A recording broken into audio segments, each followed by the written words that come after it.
तू यहां से चलकर सिदोन के सारपत नगर को जा, और वहां मैंने एक विधवा को इस अकाल में भी तुझे खिलाने के लिए आज्ञा दे रखी है।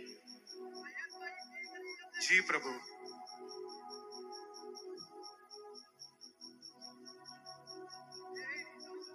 हे नारी, मैं परमेश्वर का दास हूं और मुझे प्यास लगी है, इसलिए जा और मेरे लिए एक गिलास पानी का लेके आ। और सुन,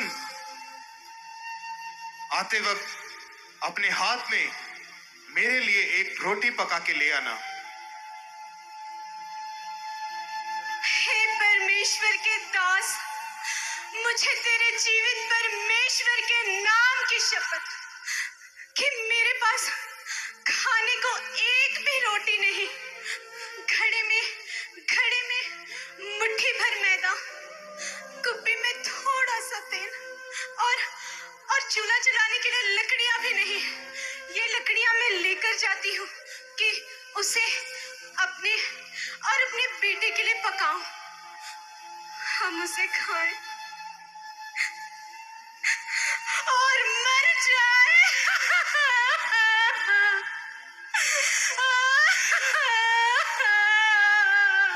मत डर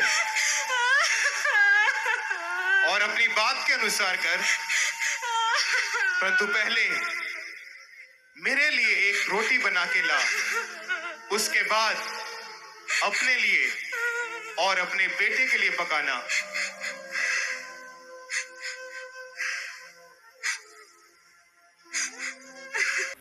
हालेलुया, हालेलुया। प्रिय भाई बहनों, आज इस वीडियो के माध्यम के द्वारा हम ये सीखने की कोशिश करेंगे कि कैसे हमें अपनी परिस्थितियों में, अपने बुरे हालातों में, घर के कर्जे, घर के झगड़े, क्लेश, बीमारियों में होते हुए भी हमने क्या सोचना है, परमेश्वर के प्रति हमारा क्या निश्चय होनी चाहिए। प्रिय भाई बहनों, ये जो विधवा औरत थी ये जानती थी कि एक मुट्ठी तो मैदा है और एक कुप्पी तेल है जिसे खाकर हम मरने वाले हैं। उसे पता था हम जीवित नहीं रहेंगे, क्योंकि कब तक एक मुट्ठी रोटी के साथ और एक कुप्पी आटे के तेल के साथ हम जीवित रहेंगे, उसे मालूम था। फिर भी उसने अपने जो विश्वास है उसे दिखाया।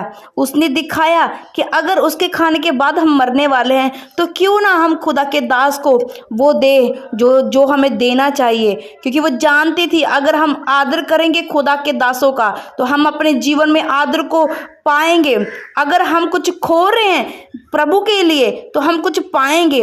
वो जानती थी कि अगर मैं कुछ बोऊंगी, चाहे मेरी परिस्थितियां कैसी भी हो, चाहे मेरे हालात कैसे भी हो, चाहे मैं गरीबी में हूँ, मेरे पास कुछ भी नहीं है देने को, फिर भी मैं गरीबी में रहकर भी मैं परमेश्वर के लिए कुछ करती हूँ, परमेश्वर के दासों के लिए बोती हूँ, तो मैं जरूर फल लेके आऊंगी। इसी तरह उसके जीवन में हुआ। उसने बो दिया अपना सब कुछ जो उसके पास था। वो जानती थी इसके खाने के बाद हम भी मरने वाले हैं, मेरा बच्चा भी मरने वाला, पर जो था उसने उसे प्रभु के दासों के लिए समर्पित कर दिया। क्योंकि प्रिय भाई बहन, जैसे किसान अपनी फसल को बीजता है और कुछ महीने के बाद काट लेता है, इसी तरह अगर आप खुदा के दासों के लिए, खुदा के लोगों के लिए कुछ बोते हैं तो आप बड़ा अपने जीवन में काटते हैं। इसी तरह इस विधवा औरत के साथ हुआ। अगर उसने वो ना बोती तो शायद उसके जीवन में फल ना आता, शायद उसके जीवन में फिर से खुशियां ना वापस आती, अकाल के दिनों में भी वो अच्छी तरह जीवन व्यतीत ना कर पाती अगर वो बोती ना। पर उसने बोना अच्छा समझा कि जो है मैं बो देती हूँ, कम से कम परमेश्वर के सामने तो मैं साफ बनूंगी, परमेश्वर के सामने तो मैं सही रूप में साफ निकलूंगी। इसलिए उसने जो था वो बो दिया। इसलिए प्रिय भाई बहनों, मत देखिए अपने हालातों के ऊपर, मत देखिए अपनी परिस्थितियों के ऊपर कि वो क्या कह रहे हैं, डॉक्टर की रिपोर्ट क्या कह रही है, क्या कह रहे हैं आपके गली मोहल्ले वाले लोग, क्या कह रहे हैं आपको, आपके ऊपर जो प्रेशर डालने वाले लोग।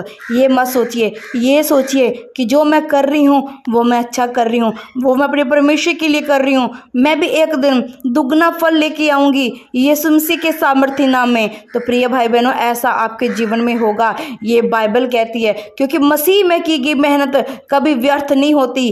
अगर आप मसीह में मेहनत कर रहे हो, मसीह के लिए अपना सब कुछ छोड़ रहे हो, मसीह के लिए आप त्याग कर रहे हो, मसीह के लिए आप बलिदान दे रहे हो, तो ऐसा नहीं है कि मसीह के लिए की गई मेहनत आपकी व्यर्थ हो जाए।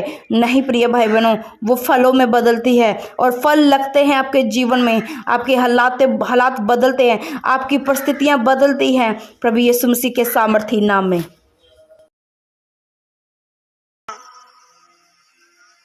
मुझे बहुत जाके भूख खाना लगी देख ले, माँ। हमारे पास कुछ भी नहीं है खाने को। मुझे भूख लगी है माँ।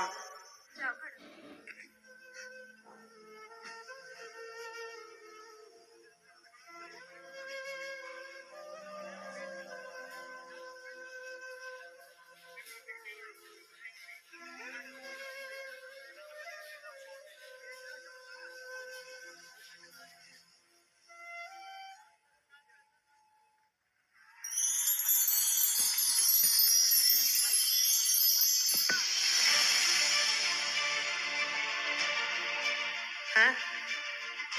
माँ तो कह रही थी कि घड़े में मैदा नहीं है और कुप्पी में तेल नहीं है।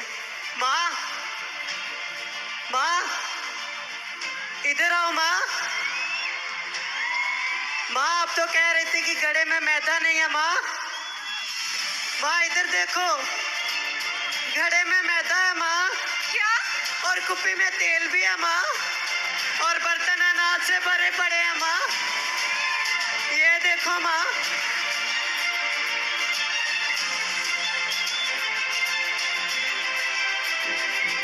अरे अरे, ये खाली घड़े में ये मैदा कैसे भर गया? और ये कुप्पी में तेल कहाँ से आ गया? हे मेरे जीवित परमेश्वर, सचमुच मेरे जीवित परमेश्वर, तेरा वचन सच्चा है कि तेरे सच्चे दासों के जीवन में बोया गया कभी व्यर्थ नहीं जाता। मेरे सामर्थी परमेश्वर, प्रभु की महिमा हो।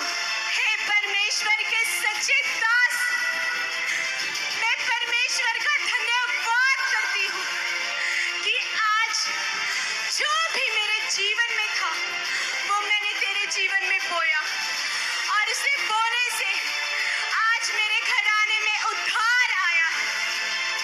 हे मेरे सामर्थी परमेश्वर, हम तेरा धन्यवाद करते हैं। हे मेरे यहोवा परमेश्वर, तेरी बढ़ाई हो। हे मेरे जीवित परमेश्वर, हम तेरा धन्यवाद करते हैं। प्रभु की महिमा हो, प्रभु की स्तुति हो, प्रभु का धन्यवाद हो।